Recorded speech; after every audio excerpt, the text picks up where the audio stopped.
secara yang sehat akan dimulai dan kita akan berangkat ke masa depan. Assalamualaikum warahmatullahi wabarakatuh. Waalaikumsalam warahmatullahi wabarakatuh. Apa kabar Bapak Ibu semuanya? Alhamdulillah, luar biasa. Allahu Akbar. Semangat. Alhamdulillah, luar biasa sekali. Alhamdulillahirrahmanirrahim. Wassalatu wassalamu ala asrofil anbiya'i wal mursalin wa ala alihi wa sahbihi ajmain. Pertama, marilah kita mengucapkan puji dan syukur atas kehadiran Allah Subhanahu wa taala yang mana telah memberikan kesempatan kepada kita sehingga kita dapat berkumpul pada pagi hari ini dalam acara yaitu diseminasi budaya positif. Salawat beriring salam tidak lupa kita ucapkan kepada junjungan Nabi besar Muhammad SAW dengan ucapan Allahumma sholli ala sayyidina Muhammad wa ala ali sayyidina Muhammad. Yang saya hormati Ibu Kepala Sekolah SD Negeri 147 Pekanbaru, yang saya hormati Bapak Ibu guru yang berada di ruangan ini yang telah sudi hadir dalam diseminasi budaya positif. Baik, langsung saja kita mulai, yaitu saya akan memperkenalkan tentang diseminasi budaya positif. Bapak Ibu, kita belajar bersama dan kita akan bertukar pikiran di sini. Diseminasi budaya positif. Nah, konsep inti budaya positif yaitu pertama ada perubahan paradigma belajar, yang kedua disiplin positif, yang ketiga nilai-nilai kebijakan, kemudian ada juga kebutuhan dasar manusia, kemudian motivasi hubungan dan penghargaan, posisi kontrol guru, keyakinan kelas, dan segitiga restitusi. Tentu hal ini rasanya masih baru ini terdengar di telinga kita, tetapi pada dasarnya sudah pernah kita lakukan, tetapi kita tidak tahu namanya. Nah, di sini kita akan belajar tentang konsep inti budaya positif. Nah, mungkin barangkali ibu yang pernah mengikuti pendidikan calon guru penggerak seperti Ibu Ina sudah kenal dengan konsep inti budaya positif tersebut. Nanti kita juga bisa bertukar pikiran bersama Ibu Ina, ya Bu Ina. Next, perubahan paradigma belajar ini yang pertama tadi ya Bapak Ibu, kita akan lihat. Nah, pembelajaran dengan paradigma baru di sini ada profil pelajar Pancasila. Semua pasti sudah tahu ya, elemen profil pelajar Pancasila ini udah nggak asing lagi di telinga kita.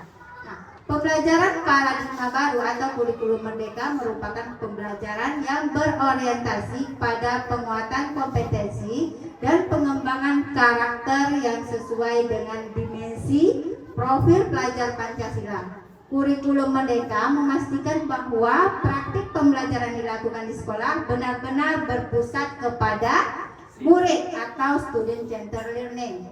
Nah, mohon Ibu Ica kalau salah dalam penyebutan bahasa Inggrisnya dikoreksi ya Bu Ica. Dengan menerapkan pembelajaran berdiferensiasi.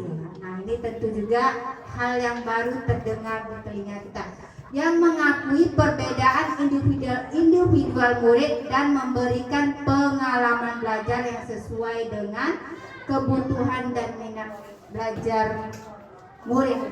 Nah, di sini kita tidak lagi pembelajaran berpusat pada guru, tetapi pembelajaran berpusat kepada murid dengan menerapkan model pembelajaran berdiferensiasi. Nanti kita akan belajar apa itu pembelajaran berdiferensiasi. Nah, ini tadi yang kedua yaitu perubahan paradigma. Apa itu perubahan paradigma? Anda dan teman Anda akan melakukan, cobalah buka. Nah, ini kita akan melakukan kegiatan ini. Mengepalkan salah satu tangan. Coba bayangkan bahwa kita menyimpan sesuatu yang sangat berharga di dalam kepalan tangan kita, dan kita perlu menjaga sekuat tenaga karena begitu pentingnya kehidupan kita. Kemudian kita akan mencoba dengan segala cara untuk membuka kepalan tangan. Teman Anda boleh membujuk, menghardik, menggoda, bahkan menawari Anda dengan uang agar Anda bersedia membuka kepalan tangan tersebut. Apa yang terjadi? Nah, ini boleh cari pasangannya. Kepalkan tangan, kemudian tangan teman di samping membuka ini menggoda akan ngasih makan. Siapa yang buka lo? Yang satu mengepalkan tangan, yang satu menggoda buka. Ya, cari pasangan.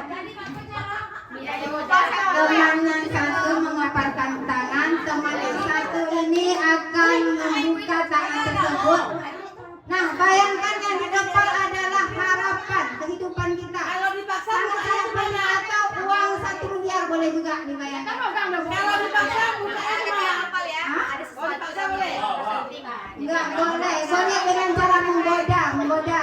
Bukan tangannya saya akan kasih Anda uang. Boleh. Memang dipaksa gitu. Gimana mau terbuka gitu? Ada perintahnya. Paksa kalau tidak bisa mungkin digoda dengan sesuatu yang Oh, lain. rayuan maksudnya. Oh, jangan dibuka paksa gitu Kak. Iya. Rayuan. Iya, Oh, menggoda, silakan. coba. Coba dulu. Coba menggoda. Dengan teman di samping mencoba membuka tangan tersebut. Kalau tidak bisa, maka dirayu kawannya. Bagaimana supaya membuka? Yang keempat ini kan yang buka ini kan. Saya nggak bisa, maka orang ngoda. Tolonglah saya. Tapi kalau bisa, berarti udah gitu. Berarti usaha dan itu bisa. Itu tujuannya bagaimana kita berusaha.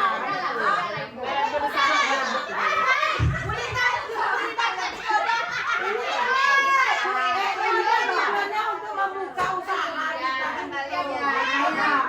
Bayangkan tangannya di depan adalah sesuatu yang paling berharga di dalam hidup kita.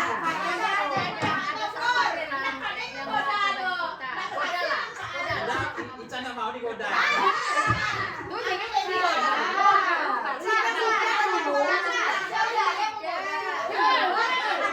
Mas Turan, ini digoda atau berusaha dibuka? Gimana nih? Dulu saatnya jangan terlalu memaksa, jangan sampai tangan kawan terluka ya. Asuransi dari narasumber nggak ada. Masalah lawan nggak boleh dulu ya. Kebaliklah. Langsung kalah kau bang Leko. Tapi kalau bilang, Ayo kita mulai ya, 1, 2, 3. Nanti boleh bergantian. siapa yang lanjut? Tapi ada.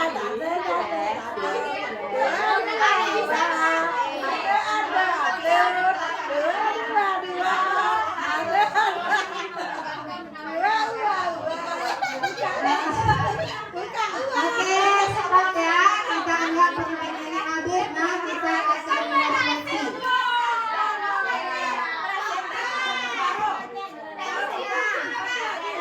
Apa yang terjadi? Mau nggak kawannya buka? Mau. Nah, seperti itulah kita akan selalu menjaga apa yang menjadi berharga di hidup kita.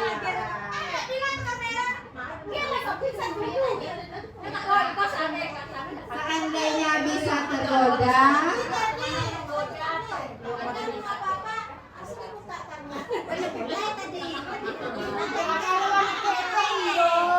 kita lanjut. Kita lanjut ini tentang mengubah paradigma stimulus respon dengan pendekatan teori kontrol. Ada 2 tabel ya. Di sini stimulus respon dan di sini teori kontrol. Nah, di stimulus respon realita kebutuhan kita sama. Nah, kita menganggap bahwa kebutuhan kita sama, tetapi pada teori kontrol kebutuhan kita berbeda. Yang benar yang mana yang berbeda? Yang mana? Kebutuhan kita apakah sama atau berbeda? Yang kita berbeda. Nah, di stimulus respon semua orang melihat hal yang sama. Sedangkan di teori kontrol setiap orang memiliki gambaran yang berbeda. Kira-kira di mana ini pemikiran kita? Di mana? Di stimulus respon atau teori kontrol? Ya, setiap orang memiliki gambaran berbeda. Kemudian ada lagi, kita mencoba mengubah orang agar berpandangan sama dengan kita. Tidak bisa ya sebenarnya, harus berusaha memahami pandangan orang lain tentang dunia. Kemudian perilaku buruk dilihat sebagai sesuatu kesalahan. Nah, sebenarnya semua perilaku memiliki tujuan. Nah, kemudian orang lain bisa mengontrol saya. Nah, ini ya yang stimulus responnya, sedangkan teori kontrol hanya Anda sendiri yang bisa mengontrol diri Anda. Sebenarnya hanya kita yang bisa mengontrol diri kita. Kemudian saya bisa mengontrol orang lain. Nah, ini kalau ada yang beranggapan, nah sebenarnya di teori kontrol Anda tidak bisa mengontrol orang lain. Pemaksaan ada pada satu bujukan gagah. Nah, teori kontrol kolaborasi dan konsensus menciptakan pilihan-pilihan baru. Kemudian di stimulus respon, yang terakhir model berpikir menang atau kalah. Ya, sebenarnya model berpikir itu yang bagusnya adalah menang, tidak ada menang kalah. Nah, berarti di antara stimulus ini di antara stimulus respon dan pendekatan teori kontrol yang lebih ke arah positif yaitu teori kontrol. Next, ini dia disiplin positif. Ya, kita ulas tentang disiplin. Tentu kata disiplin ini sudah sering kita dengar. Nah, ketika mendengar kata disiplin, apa yang terbayang di benak kita? Apa yang terlintas di pikiran kita? Kebanyakan orang akan menghubungkan kata disiplin dengan tata tertib, teratur, dan kepatuhan pada peraturan. Nah, ini sebenarnya di pikiran kita. Kata disiplin juga sering dihubungkan dengan hukuman. Nah, ini juga selalu kita lakukan. Padahal itu sesungguhnya berbeda. Dalam budaya kita, makna kata disiplin dimaknai menjadi sesuatu yang dilakukan seseorang pada orang lain untuk mendapatkan kepatuhan. Kita cenderung menghubungkan kata disiplin dengan ketidaknyamanan. Nah, ini kenyataan ya Bapak Ibu. Kalau teringat kata disiplin, kita selalu menghubungkan kalau kita melanggar itu pasti dapat hukuman. Sebenarnya itu berbeda. Kita akan ulas. Nah, ini dia ada disiplin positif. Disiplin positif merupakan suatu pendekatan disiplin diri yang memampukan seseorang untuk mengontrol perilakunya dalam kesadaran dan bertanggung jawab atas tindakannya sebagai wujud menghormati diri sendiri dan orang lain. Nah, sebenarnya inilah yang dimaksud dengan disiplin sesungguhnya. Sebagai pendidik, tujuan kita adalah menuntun murid untuk memiliki disiplin diri sehingga mereka bisa berperilaku yang mengacu kepada nilai-nilai kebajikan universal yang memiliki motivasi intrinsik bukan ekstrinsik. Nanti kita akan membahas tentang ini juga. Next. Ini dia pendekatan disiplin positif bukanlah tentang anak atau murid secara langsung, tetapi tentang diri dan cara kita sendiri, baik sebagai orang tua, guru, orang dewasa yang memberikan dampak dan pengaruh positif kepada anak atau murid. Lanjut, pendekatan disiplin positif merupakan kemampuan individual pendidik untuk membina atau mendidik murid secara individual maupun secara kelompok. Pendekatan secara individual atau kelompok perlu mendapatkan dukungan kebijakan sekolah dan peran serta pemangku kepentingan. Nah, untuk menerapkan disiplin positif ini kita perlu berkelompok, berkolaborasi bersama rekan guru dan juga kepala sekolah, mendapatkan dukungan kepala sekolah serta pemangku kepentingan. Nilai-nilai ya, apa yang dimaksud tadi kita sudah mendengar kata nilai-nilai kebajikan universal. Apa itu? Nilai kebajikan adalah sifat positif manusia yang merupakan tujuan mulia yang ingin dicapai setiap individu. Nilai kebajikan disepakati bersama, lepas dari suku, bangsa, agama maupun latar belakangnya. Nah, kemudian ada juga masuk di sini tentang profil pelajar Pancasila, yaitu 6 elemen yang Bapak Ibu semua juga udah tahu ya. Ini dia kebutuhan dasar manusia. Nah, ada 5 kebutuhan dasar manusia. Ini sebenarnya 5 kebutuhan dasar manusia ini jangankan pada murid, pada diri kita juga ada. Nah, selagi kita manusia pasti memiliki kebutuhan dasar. Yang pertama, ini dia. Yang paling pertama yaitu bertahan hidup. Kemudian penguasaan, kasih sayang dan rasa diterima, kebebasan dan kesenangan. Ini dia 5 kebutuhan dasar manusia. Ini dia yang pertama, kebutuhan bertahan hidup adalah kebutuhan yang bersifat fisiologis. Itu bertahan hidup misalnya kesehatan, rumah, makanan, kebutuhan biologis. Ini semua adalah yang kita butuhkan dalam hidup kita, ya. Apalagi sehat ya Bapak Ibu ya. Nah, ini sangat penting nih. Kemudian kasih sayang dan rasa diterima. Ini kebutuhan untuk diterima. Kebutuhan ini adalah kebutuhan psikologis, kebutuhan untuk disayangi dan diterima, meliputi kebutuhan akan hubungan dan koneksi sosial, kebutuhan untuk memberi dan menerima kasih sayang, dan kebutuhan untuk merasa menjadi bagian dari suatu kelompok. Kebutuhan ini juga meliputi keinginan untuk terhubung dengan orang lain seperti teman, keluarga, pasangan hidup, teman kerja, binatang darat, dan kelompok di mana kita terdapat. Nah, di sini saya ingin bertanya kepada Bapak Ibu, ada nggak pengalaman yang bisa dibagikan bersama teman-teman tentang kebutuhan kasih sayang dan rasa diterimanya? Bapak Ibu, bisa mungkin kita berbagi pengalaman di sini. Pengalaman apa yang melibatkan rasa ini? Mungkin bisa pengalaman di waktu Bapak Ibu sekolah dulu, di waktu dewasa juga. Ayo, ini rasanya. Boleh? Boleh di sekolah. Misalnya contohnya seperti saya pertama di sini, ditempatkan SK saya di sini. Pertamanya saya merasa sendiri kan. Nah, kebutuhan inilah yang saya butuhkan waktu itu, rasa kasih sayang dan rasa diterima. Saya merasa insecure pertamanya dulu. Sebenarnya saya ini mau nggak ya orang berteman dengan saya? Nah, seperti itu. Itulah rasa yang saya rasakan sewaktu itu. Saya pun mulai mencari-cari perhatian di sini.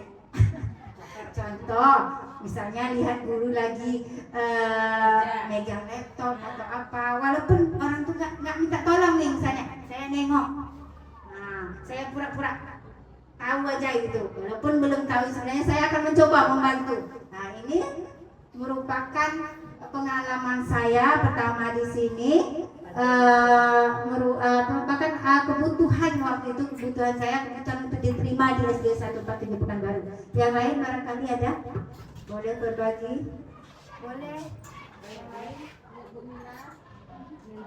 Ini banyak yang bisa kita ceritakan. Belum ada. Belum ada bicara deh. Oke, kalau tidak ada, bukan tidak ada, sebenarnya tidak mau. Jangan malu-malu. Kita berbagi. Penguasaan, kebutuhan pengakuan atas kemampuan. Nah, ini bisa juga ini. Nah, ini rata-rata kita memiliki rasa ini. Kebutuhan ini berhubungan dengan kekuatan untuk mencapai sesuatu, menjadi kompeten, menjadi terampil, diakui atas prestasi dan keterampilan kita, didengarkan dan memiliki rasa harga diri. Kebutuhan ini meliputi keinginan untuk dianggap berharga, bisa membuat perbedaan, bisa membuat pencapaian, kompeten, diakui, dihormati. Ini meliputi self-esteem dan keinginan untuk meninggalkan pengaruh. Di mana Bapak Ibu ada yang ingin berbagi pengalaman tentang penguasaan atau kebutuhan pengakuan atas kemampuan? Saya dulu begini. Saya Assalamualaikum warahmatullahi wabarakatuh. Saya dulu pertama di sini Juli 2011. Waktu itu kepala sekolahnya Ibu Salmini. Alhamdulillah pas nyampe di sini saya langsung diterima sih rasanya sama kawan-kawannya. Pada waktu itu Pak Gopur belum ya Pak Gopur ya. Nah, pada waktu itu ada pembagian tugas guru, saya ditaruh langsung sama Ibu Salmini di kelas 6. Dan kelas 6 saya itu dipisah karena waktu itu tuh saya yang sering bawa laptop ke sekolah waktu itu. Nah, waktu itu ya, sekarang udah terbalik. Pada waktu itu mungkin karena saya waktu itu masih aktif, masih gadis-gadisnya dulu kan. Masih gadis dulu sekarang. Jadi saya ditaruh di kelas 6D. Kelas 6D itu adalah kelas dulu namanya akselerasi percepatan bagi Ibu Salmini. Nah, anak dituntut kemarin tuh hanya 20 orang dan anak diwajibkan itu bawa laptop pada waktu itu Kak Ina. Jadi pergilah melapor Ibu Salmini ini ke dinas. Ke dinas dia minta satu kelas yang memang ada harus bawa laptop anak-anaknya. Cuman karena dinas tidak boleh di sekolah negeri, katanya tidak boleh seperti itu. Nah, dari situ saya merasa kayaknya saya nih rasanya dibutuhkan gitu. Maksudnya karena saya mungkin dia menilai saya mempunyai kemampuan saya bisa menggunakan laptop dalam mengajar yang bisa nantinya saya ajarkan sama anak saya. Itu aja Bu Juli, terima kasih.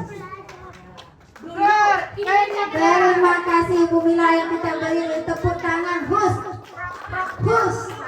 Satu, dua, tiga. Hus. Terbang semuanya. Namanya pengalaman, dan pengalaman itu pasti yang sudah berlalu. Iya, luar biasa ya pengalaman Ibu Mila. Sekarang saya bawa.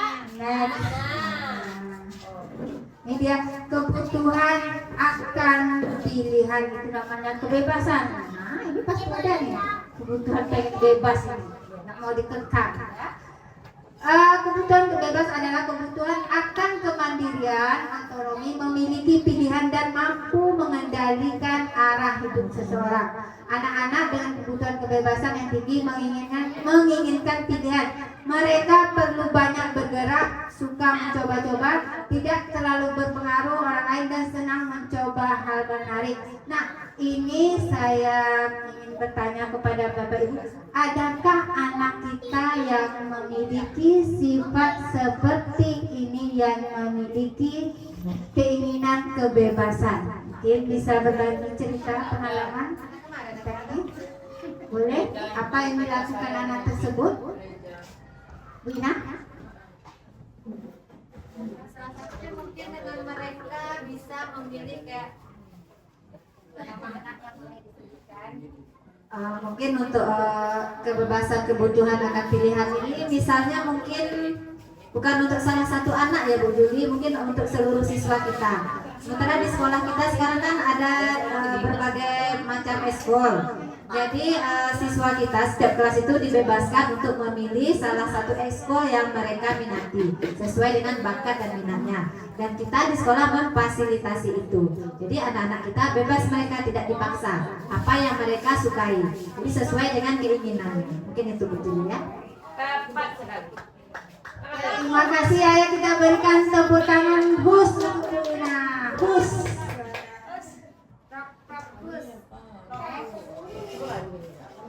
Nah, ini dia kesenangan yang kelima, kesenangan atau kebutuhan merasa senang. Kita tentu juga selain anak, kita memiliki juga kebutuhan merasa senang ini, yaitu kebutuhan atau akan kesenangan adalah kebutuhan untuk mencari kesenangan, bermain dan tertawa. Bayangkan hidup tanpa kenikmatan apapun akan terasa menyedihkan. Nah, ini rata-rata kita rasanya butuh ya. Nah, semua hewan Glaser mengumpulkan kebutuhan akan kesenangan dengan belajar. Semua hewan dengan tingkat intelijensi tinggi seperti anjing, lumba-lumba, primata dan lain-lain bermain. Saat mereka bermain, mereka mempelajari keterampilan hidup yang penting manusia tidak berbeda. Nah, ini juga ya, dalam belajar sama seperti dalam pelatihan ini. Nah, kita bisa membuat pelatihan itu tidak terasa mengantuk. Mungkin dengan bisa diselingi dengan bermain, speaking. Nah, ini juga bisa kita terapkan di kelas agar anak-anak merasa senang dan candu belajar. Gitu. Ini ada studi kasus yang akan kita pecahkan. Ibu Fatriani, guru wali kelas 6B, sedang bingung menghadapi pula salah satu murid di kelasnya yaitu Aska. Beberapa anak telah mengeluhkan Aska yang seringkali meminta bekal makan siang temannya dengan paksa. Jika Anda menghadapi situasi seperti Ibu Patriani, apa yang akan Anda lakukan? Menurut Anda, kira-kira apa alasan Aska melakukan hal itu? Nah, ayo siapa yang bisa menjawab ini sebelum kita lanjutkan? Apa nih alasan Aska? Mungkin banyak ini beragam nih jawabannya. Alasan Aska melakukan pemaksaan merebut makan siang kawannya. Ya, siapa?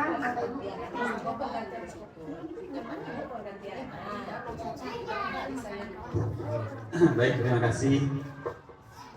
Kalau versi saya mungkin kita gali dulu informasi dari anak tersebut. Apa masalahnya? Mungkin ada masalah di rumah yang terbawa ke sekolah. Kemudian kita dekati anak itu, cari solusi terbaiknya apa. Ya. Mungkin itu saja. Terima kasih Pak Bobo. Berikan tepuk tangan Gus. Nah, kira-kira, ayo, apa nih kira-kira jawaban Aska seandainya kita tanya ini? Apa kemungkinan jawabannya akan terlontar? Kemungkinan, iya. Ini kita bermain kemungkinan ya. Jadi kemungkinan yang pertama jawaban Aska karena saya suka dengan bekal yang di bawah teman. Iya, bagus. Ada lagi? Karena Ada saya lagi? tidak bawa makanan. Oh, ini jawab. Sini. Menurut saya mungkin jawabannya karena dia tidak bawa makanan atau tidak ada makanan bekal dari orang tuanya. Gus. Tepuk tangan Gus. Berkemungkinan dilihat Aska, temannya ini banyak membawa makanan. Oh boleh lah nih saya minta nih. Mungkin setiap hari lebih bawa makan ya. Itu kan kemungkinan. Sampingnya?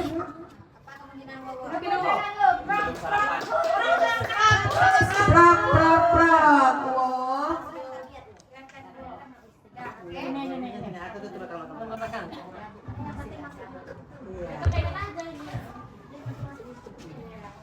Mungkin alasan Aska ada juga misalnya mengapa kamu suka makan makanan punya teman setiap hari kamu minta misalnya.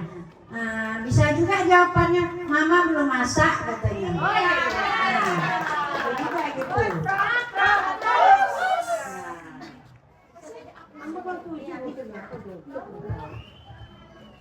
Baik, Bagus ini guru Aska yang sebenarnya.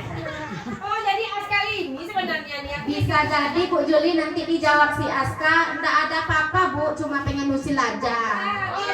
guru kelas 1. Ya akan banyak kemungkinan jawaban yang diberikan oleh Aska berdasarkan kebutuhannya. Seperti yang dicontohkan Ibu Mila tadi, usil aja. Itu merupakan dia senang, merupakan keinginan kebebasan, kebutuhan dasar, kebebasan, keinginan, kesenangan. Dia suka. Mungkin barangkali kawannya jadi apa ya sama dia, jadi takut, bisa juga jadi dia ketawa atau gimana. Ya, kita lihat. Ini dia alasan pertama, ya boleh karena ia lapar dan orang tuanya seperti jawaban Mas Saum ya, orang tuanya tidak membawakan bekal, tidak memasak, maka kebutuhan dasar yang sedang berusaha dipenuhi Aska adalah bertahan hidup ya, daripada tak makan lah pula. Ini biar Aska ini malas sekali Ada pepatahnya begini, daripada bercakap juga landalan, cakap jurang. Kalau kebacakan, Alasan kedua, dia karena dia merasa senang temannya jadi memperhatikan. Ketika temannya melaporkan tindakannya itu pada guru dan gurunya memberitahu orang tuanya sehingga orang tuanya jadi memperhatikan dia, maka kebutuhan dasar yang sedang dipenuhi Aska adalah kebutuhan kasih sayang dan rasa diterima. oh bisa jadi anak yang tak buat PR di kelas tuh bisa menjadi perhatian ya. Iya betul, bisa jadi. Nah, kemudian karena temannya jadi takut dengan dia. Nah, dia garang nih, setiap nampak masak makanan kawan, dia rampas. Karena merasa senang. Nah, kemudian ini kebutuhan dasar adalah kekuasaan. Dia merasa hebat di kelas. Nah, bahwa dialah yang paling berani, paling ditakuti. Alasan keempat, karena dia merasa bosan dengan bekal makanan yang dibawakan ibunya dari rumah. Seperti yang dicontohkan Kak Eke, lihat punya kawannya macam-macam, ada telur ceplok, telur goreng, telur dadar, telur apa lagi, macam-macam telur di kawan-kawannya. Nah, kemudian kebutuhan dasar ini adalah kebutuhan akan kebebasan tadi. Sangat pemalas sekali, itu aja yang bertahan. Alasan kelima, iseng aja. Nah, ini dia suka aja dia. Nah, ini tadi yaitu kebutuhan dasarnya itu kesenangan, usil dia. Itulah 5 kebutuhan dasar manusia. Kita masuk dengan motivasi, hukuman, dan penghargaan. Ini selalu nih kita berikan kepada anak didik kita. Benar nggak yang selama ini kita lakukan? Nanti kita bahas di sini. Oke, motivasi perilaku manusia untuk menghindari ketidaknyamanan. Nah, kadang anak kita melakukan sesuatu itu karena ada alasannya. Pertama mungkin karena menghindari tidak nyaman atau dihukum. Dia takut dihukum, makanya dia tidak nyaman. Nah, yang kedua untuk mendapatkan imbalan atau penghargaan. Siapa yang duduk dengan rapi nanti ibu kasih pensil 1. Kamu lagi atau pulang duluan. Ya kan? Yang duduk rapi nanti pulang duluan. Kemudian ini termasuk kepada motivasi eksternal. Nah, yang terpenting itu adalah motivasi internal untuk menghargai dirinya sendiri. Yang dilakukan adalah karena dia sayang akan dirinya, untuk kebutuhan dia. Lanjut. Motivasi internal menurut Ki Hajar Dewantara, merdeka itu artinya tidak hanya terlepas dari perintah, tetapi juga cakap membuat memerintah diri sendiri. Ini sebenarnya pengertian merdeka, Bapak Ibu. Sebenarnya merdeka itu bukan bebas keseluruhannya, tapi cakap membuat memerintahkan diri sendiri ke arah yang lebih baik. Nah, kemudian motivasi internal itu menciptakan disiplin positif dan sikap merdeka. Oke, nah ini dia hukuman, konsekuensi, dan restitusi. Nah, ini kolom yang pertama ada identitas gagal, identitas sukses. Yang selalu gagal ini ada pada kolom hukuman. Kemudian identitas sukses yaitu disiplin, ada konsekuensi dan restitusi. Nah, seandainya sesuatu yang menyakitkan harus terjadi, konsekuensi sesuatu harus terjadi. Nah, ini konsekuensi. Kemudian restitusi merupakan pilihan, kita bisa memilih yang baik atau yang buruk. Nah, kemudian hukuman, kalau restitusi ini kita memberikan pilihannya kepada anak, contohnya. Kita seandainya kamu melakukan ini, apa ya akan kamu dapatkan? Apa? Atau ya, seandainya seperti ini, itu apa yang bakalan kamu lakukan untuk menebus kesalahan kamu telah kamu lakukan? Nah, dia punya pilihan. Ada pilihan apa yang akan dilakukan. Barangkali mungkin minta maaf dan menghafal kembali kesepakatan kelas. Kemudian hukuman ini tidak nyaman untuk murid atau untuk jangka waktu yang panjang. Nah, jangankan murid, kita aja nggak nyaman ya Bapak Ibu dihukum. Kemudian kalau konsekuensi tidak nyaman untuk murid atau anak, jangka waktunya pendek, bisa diapakan di waktu itu juga. Restitusi menguatkan untuk murid atau anak dalam jangka waktu panjang ini menyadarkan diri dia. Kemudian hukuman ini korban mendapatkan keadilan. Kalau konsekuensi korban bisa diabaikan, restitusi korban mendapat ganti. Nah, misalnya anak berkelahi nih Bapak Ibu. Kalau dalam restitusi, misalnya anak Kak Ila, si Aska sama siapa lah kita contohkan, Aska sama Pak Ira. Aska memecahkan mungkin gelas Pak Ira. Dalam restitusi Aska harus mengganti gelas cairan. Kalau dalam konsentrasi mungkin si Aska menerima kesepakatan gelas kalau misalnya apa namanya tuh seandainya Aska memecahkan gelas kawannya atau botol minum kawannya, Aska ini barangkali harus menulis di papan tulis permintaan maaf. Kan konsekuensinya seperti itu. Kalau hukuman, bisa macam-macam ya kita lakukan, itu akan berdampak kepada psikologisnya. Tuh. Murid akan tersakiti tadi. Ya, kita lanjut gitu. Nah, ini dia identitas gagal perilaku pasif.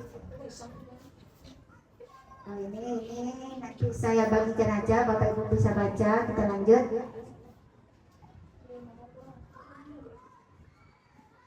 Ini dia posisi kontrol guru. Posisi kita ya Bapak Ibu. Nah, posisi kontrol guru ada 5 posisi kontrol guru. Kira-kira kita sudah berada di posisi mana ini? Yang pertama penghukum. Nah, banyak ya macamnya kita menghukum anak. Yang kedua pembuat merasa bersalah. Pernah nggak kita melakukan? Pernah ya. Sebagai teman. Pernah? Pemantau. Manajer. Pernah ya, mungkin guru CDC pernah ya. Kalau guru yang lain manajer, apa tuh manajer? Kita barangkali pernah melakukannya, tetapi yang tahu kalau itu adalah manajer. Ayo kita bahas, barangkali kita pernah melakukan 5 posisi kontrol guru tersebut. Baik, ini dia. Guru sebagai penghukum. Seperti apa guru sebagai penghukum? Seorang penghukum bisa menggunakan hukum fisik maupun verbal dengan kata-kata ya kalau verbalnya. Orang-orang yang menjalankan posisi penghukum senantiasa mengatakan bahwa sekolah membutuhkan sistem atau alat yang dapat lebih menekan murid-murid lebih dalam lagi. Guru yang menerapkan posisi penghukum akan berkata, patuhi aturan saya atau awas. Nah, itu penghukum. Ada nih, kita pasti pernah di posisi ini. Kamu selalu aja salah.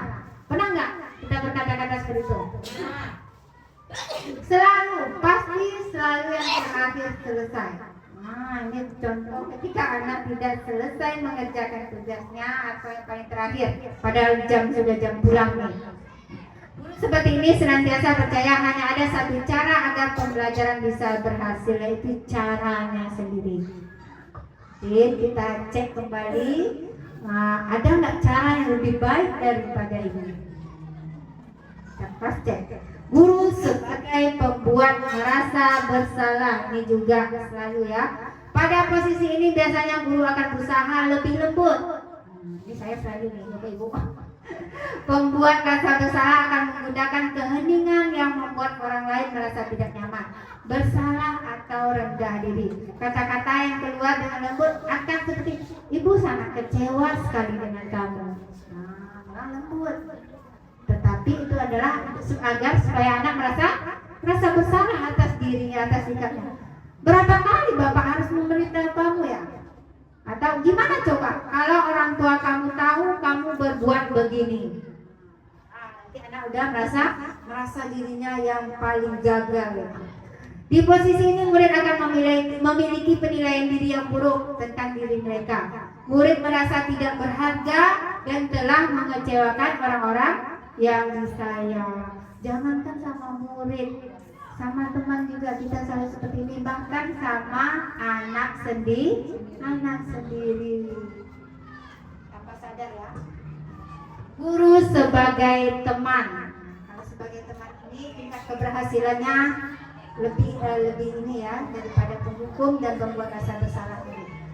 Guru pada posisi ini tidak akan menyakiti murid, namun akan tetap berupaya mengontrol murid melalui persuasi. Posisi teman pada guru bisa negatif atau positif. Positif di sini merupakan hubungan baik yang terjalin antara guru dan murid. Guru di posisi teman menggunakan hubungan baik dan humor untuk mempengaruhi seorang. Mereka akan berkata, ayo bantulah demi Bapak ya. Ayo ingat tidak bantuan Bapak selama ini. Ya sudah, kali ini tidak apa-apa, nanti Ibu bantu bereskan. Hal negatif dari posisi teman adalah bila suatu saat guru tersebut tidak membantu, maka murid akan kecewa dan berkata, saya pikir Bapak atau Ibu teman teman saya. Murid merasa dikecewakan dan tidak mau lagi berusaha. Hal yang mungkin timbul adalah murid hanya akan bertindak untuk guru tertentu dan tidak untuk guru lainnya. Murid akan tergantung pada guru tersebut. Nah, ada nggak yang mau berbagi pengalaman tentang sikap Bapak Ibu ketika pernah menjadi guru sebagai teman bagi muridnya? Ayo, ada yang ingin berbagi pengalaman? Dina? Selalu nih berfoto-foto sama anak didiknya. Barangkali Bu Ina sedang menerapkan posisi guru sebagai teman. Kayaknya iya. Ayo, mungkin pengalamannya apa yang dirasakan waktu itu, bagaimana muridnya. Baik Bu Julia, sedikit berbagi. Mungkin di dalam kelas kita sebagai guru, kalau anak itu sudah mulai kelasnya agak tinggi, kita memposisikan diri kita memang sebaiknya sebagai teman. Jadi kalau kita memposisikan diri kita sebagai teman, anak itu terkadang ada yang curhat dia dengan kita, jadi kita lebih tahu sifat anak itu gimana, apa keinginannya. Dia tidak malu-malu untuk berbicara dengan kita, walaupun kita sebenarnya adalah guru mereka.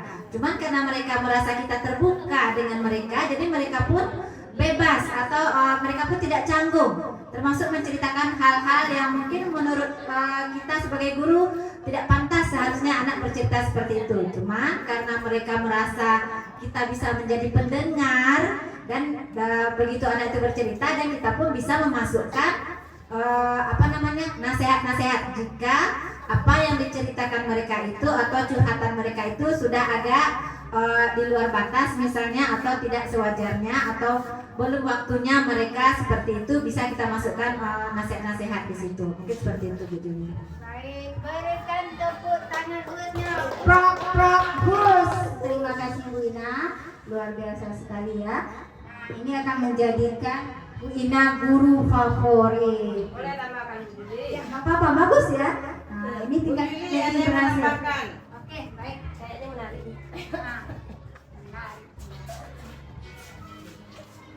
Bentar ya, bentar ya.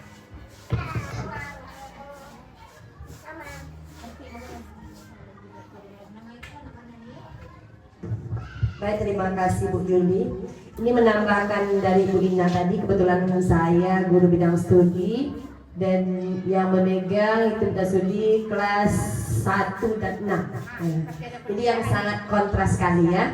Dan saya juga mengalami hal yang berbeda, dan saya berusaha memposisikan diri dan juga sedang mempraktekkan yang kita bahas ini, guru sebagai teman. Kalau saya di kelas 1 itu nampaknya lebih gimana ya kalau terhadap teman. Misalnya baru datang, salam. Kalau jauh, Ibu dadah. Nah, dia dadah, balasan dadah itu kayaknya udah auranya positif sekali gitu ya, sangat senang sekali gitu. Nah, kalau dalam jauh, kalau dekat salam. Nanti kehangatan lah sedikit peluk. Nah, itu dia apanya aura positifnya, semangatnya dalam belajar udah nampak gitu kan sebenarnya. Kalau mau pulang jauh ya itu ya dadah Bu, balas itu aja. Besok itu lagi dia. Nah, saya amati itu. Dia sangat senang sekali. Kalau kelas 6 kebetulan baru kemarin terjadi ya. Sangat cepat sekali baru diingatan kasus yang kemarin ya Bu Ina ya. Kebetulan saya masuk juga di kelas Bu Ifat. Saya cukup bertanya siapa temannya terdekat, kemudian saya cari kata pemantik terhadap anak tersebut. Tanpa saya bertanya lebih dalam, anak itu curhat sendiri tentang si temannya tadi. Nah, rasanya saya congkel-congkel sedikit aja gitu kan, tetapi langsung terbuka, begini. Tapi saya nggak bertanya langsung mendekat, tapi anak nih langsung dibuka semuanya gitu. Nah, jadi kayaknya kalau kelas tinggi ini betul bilang Bu Ina tadi, kita memposisikan sebagai teman ini cukup berpengaruh positif ya. Dan kalau udah terjadi seperti itu, seperti saya alami di lapangan, anak pun pelajaran yang kita ajarkan itu sangat cepat sekali untuk menangkapnya dibandingkan mungkin anak yang kurang kita respon ya. Misalnya anak yang biasa tak buat PR, kadang-kadang saya ya begini, yang laki-laki, dah kayak gitu kamu kan ganteng itu, masuk bajunya terus kan, suka ibu itu, dah dia nampak kayak semangatnya di kelas Bu Pila yang black suit itu Bu Pila, yang black suit yang hitam itu kan selalu masuk bajunya itu keluar. Nah, tuh iya siapa namanya itu lupa, Sirangga Bu Pila, ya. Itu kemarin tuh selalu masuk ke kelas itu, saya masuk bajunya keluar. Gimana? Rasa keren kamu? Tapi enggak ibu ya. Tapi kalau baju kamu masuk itu baru keren. Nah gitu. Kemarin juga saya ulangan Rido, tahu Rido? Dia KKM saya patokan kemarin nilai itu 70. Saya tos dia apa kan nilainya bagus, tos Rido, mantap kamu. Besoknya nilainya dipertahankan. Saya pun heran. Bertanya contek nggak dia tadi? Enggak bu katanya. Aduh ini positif sekali. Nah mungkin itu sedikit berbagi ya, guru sebagai teman. Oke, terima kasih. Terima kasih Rocky, luar biasa sekali ya pengalamannya. Jadi Langsung habis saya baterai kecil. Tak ada lagi jadi lagu ganti tadi tuh. Iya. Satu lagi itu.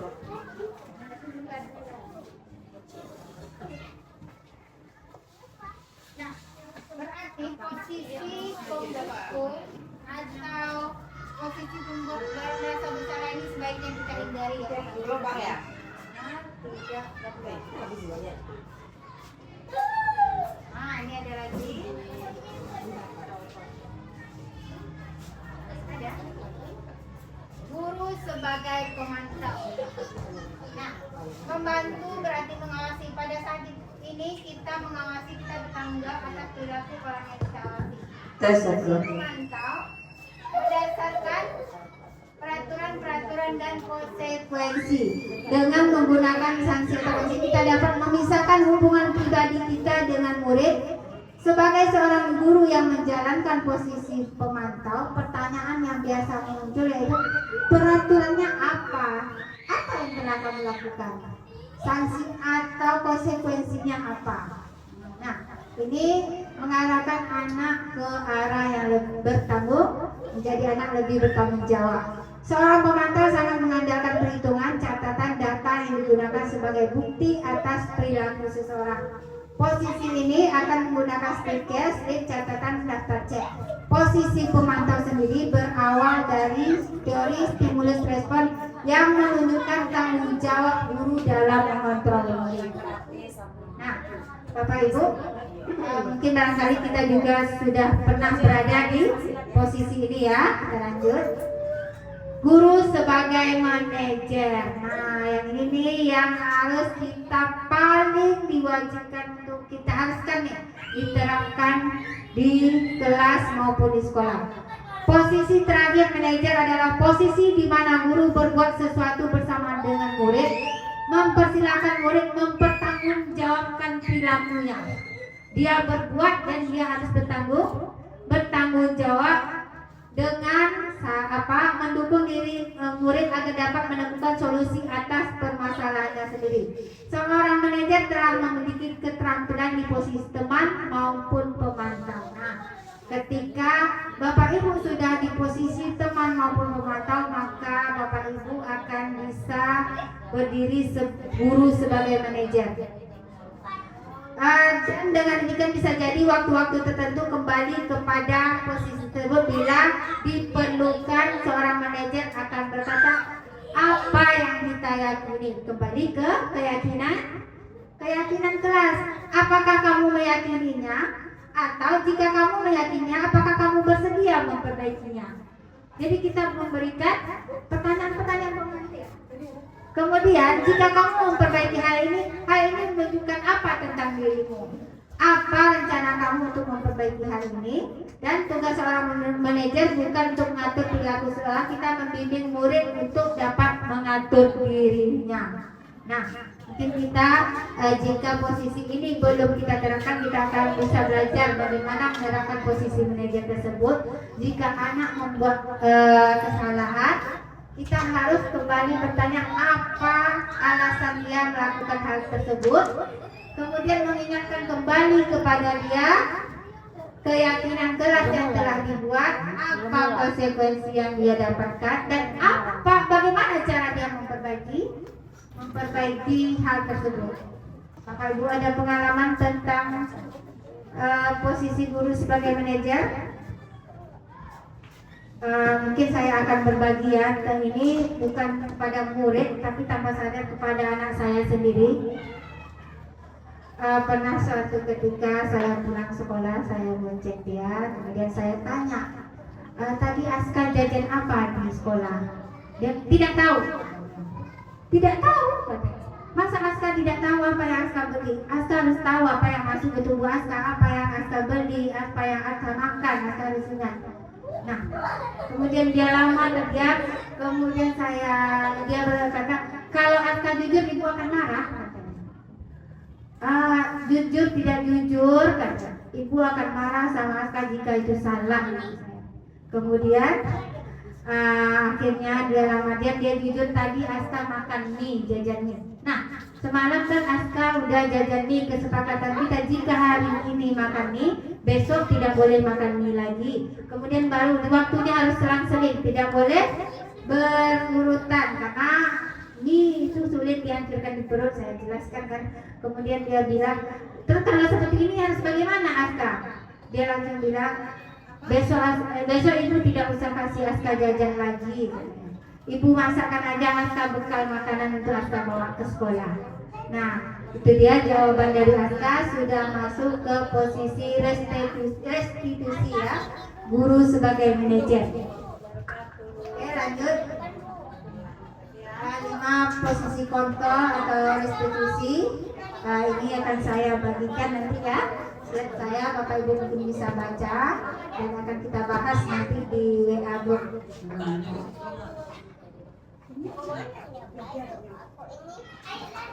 Posisi kontrol restitusi. Di antara kelima posisi kontrol tersebut, sebaiknya seorang guru menggunakan posisi apa Bapak Ibu? Posisi apa yang paling bagus tadi? Posisi manajer. Nah, ayo kita jawab ini sama-sama. Saya sangat kecewa sekali dengan kamu. Tadi tidak ada contoh nih ya. Posisi kontrol apakah ini?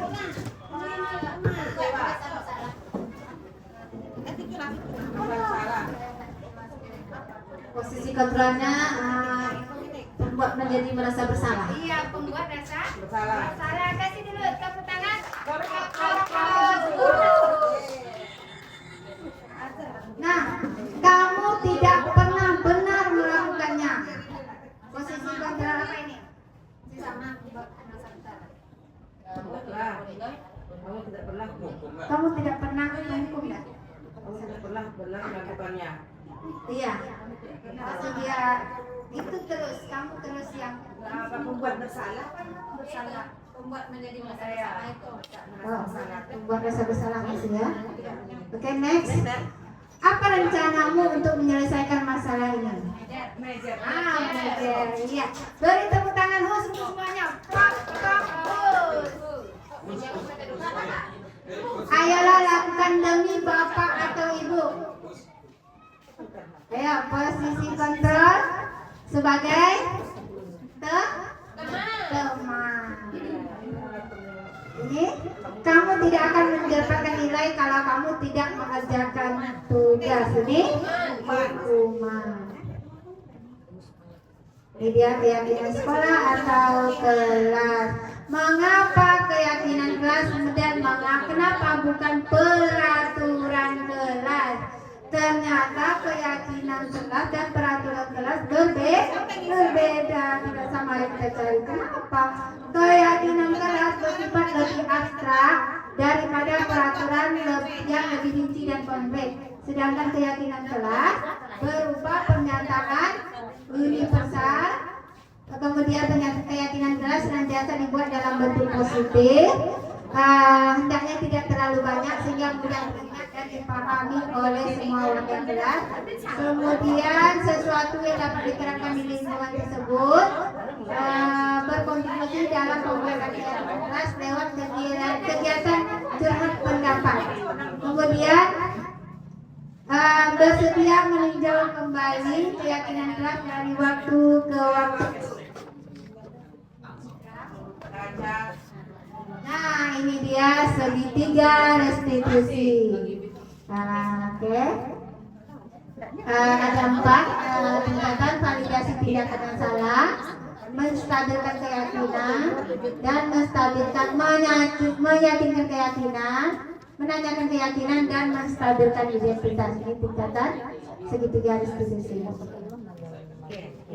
Segitiga restitusi adalah proses menciptakan kondisi bagi peserta didik untuk memperbaiki kesalahan mereka sehingga mereka bisa kembali kepada kelompok mereka dengan karakter yang lebih kuat.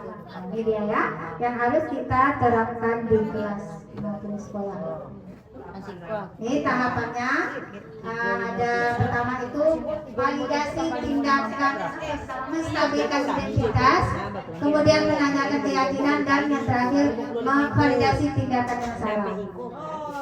Kurang 55.000. Pokoknya itu tuh berapa ke daftar? Tengok nyambo.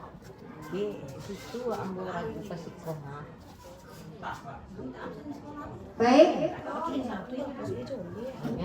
Dalam penerapan program disiplin positif, hendaknya guru harus memiliki standar kepribadian profesional dan sosial yang baik, di mana guru mampu merefleksikan dirinya dalam posisi kontrol saat ini. Bagaimana perjalanan dirinya sebagai among atau manajer yang menuntun muridnya menjadi insan yang mandiri, merdeka, dan bertanggung jawab. Oke. Terima kasih Bapak Ibu yang telah hadir mengikuti destinasi budaya positif. Saya akhiri dengan Assalamualaikum warahmatullahi wabarakatuh. Assalamualaikum warahmatullahi wabarakatuh. Saya Samsinar SPD selaku Kepala Sekolah SDN 147 Pekanbaru akan memberikan umpan balik kepada Bu Juli Haryani selaku CGP Angkatan 11, yang mana beliau sudah melaksanakan salah satu materi yaitu penerapan budaya positif. Harapan saya semoga setelah mendapatkan ilmu tentang budaya positif ini, hendaknya Bu Juli Haryani dapat menerapkan di sekolah, terutama di kelasnya, dan kemudian juga bisa mengimbas atau memberikan ilmu ini kepada rekan kerjanya yang lain, dan semoga guru-guru sekolah di tempat 7 khususnya bisa menerapkan juga lah ilmu tentang budaya positif yang didapat dari pendidikan CGP ini. Sekian, terima kasih. Wassalamualaikum warahmatullahi wabarakatuh. Assalamualaikum warahmatullahi wabarakatuh. Perkenalkan, nama saya Nur Cayani, guru SDN 147 Pekanbaru. Saya ingin memberi tanggapan kepada pemaparan Ibu Juli Haryani.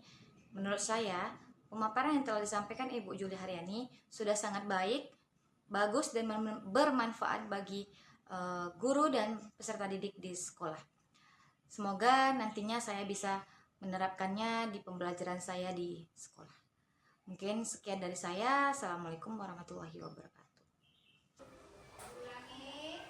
Assalamualaikum warahmatullahi wabarakatuh.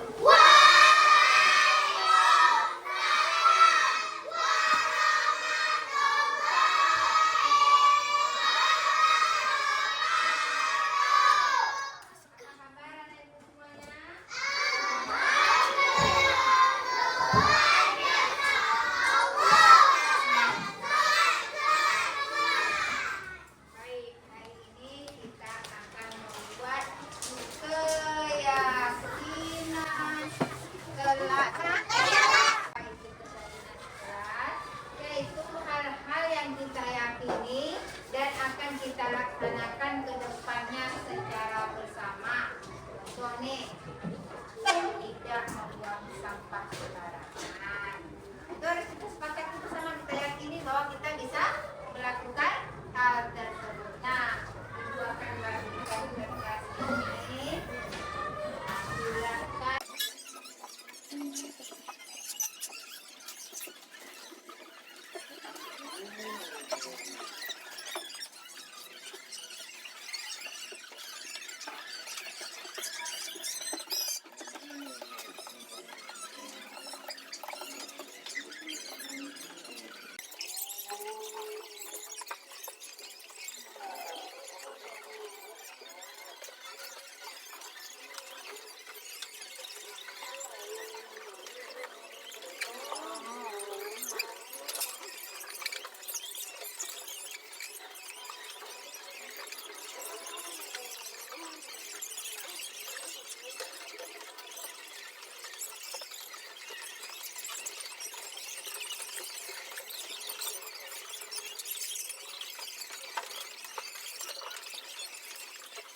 Bahan-bahannya dari kamu dari masalah. Jadi ini apa ini?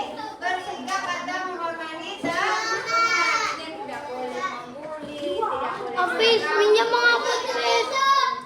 Kemudian dia tidak boleh kontak, tidak boleh menulis sampah sembarangan. Hafiz, saya Hafiz, minjam lah.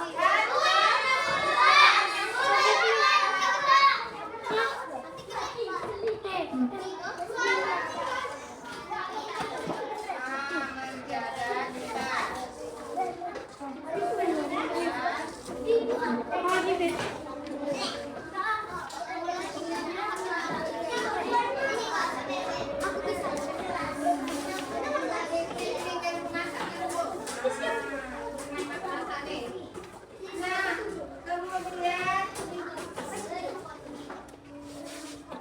tidak mencontek, ada lagi menghormati guru dan sayangi teman. Saya tidak menghormati teman, nanti sini menghormati guru.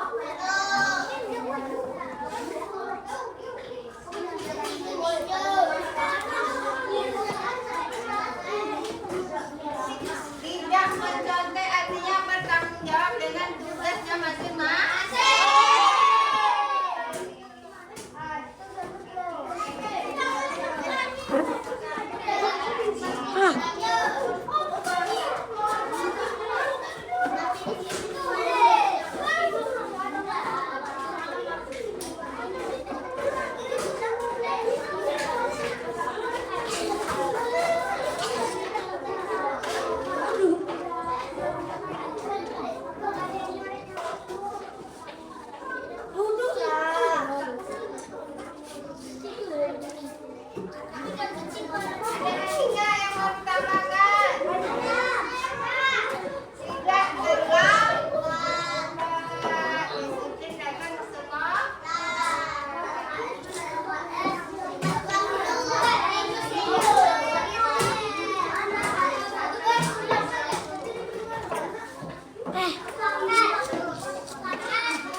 Ibu, saya tadi itu.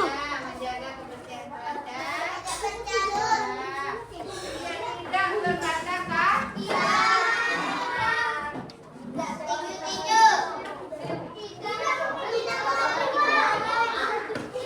Ibu.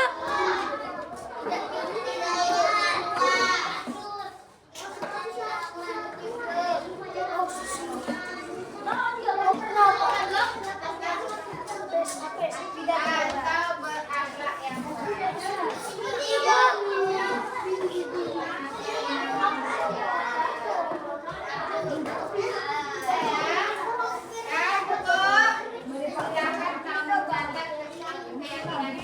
Ibu itu Bu.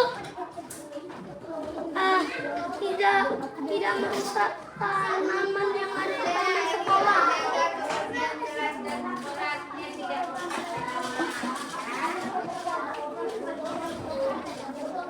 Oke, kamu setuju untuk kita laksanakan?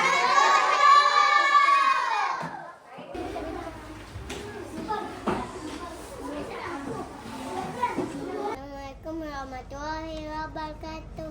Saya Askar Askrama. Saya membuat keyakinan di kelas dan itu sangat seru.